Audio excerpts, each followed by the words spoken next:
மாமா மைக்கேல் உண்மையில செய்யலாம்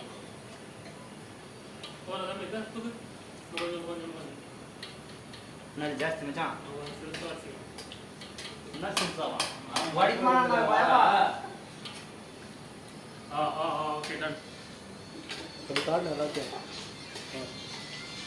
இரு கொஞ்சம் அப்படியே ஊற்றும் போது எல்லாம் போடலாம் ரொம்ப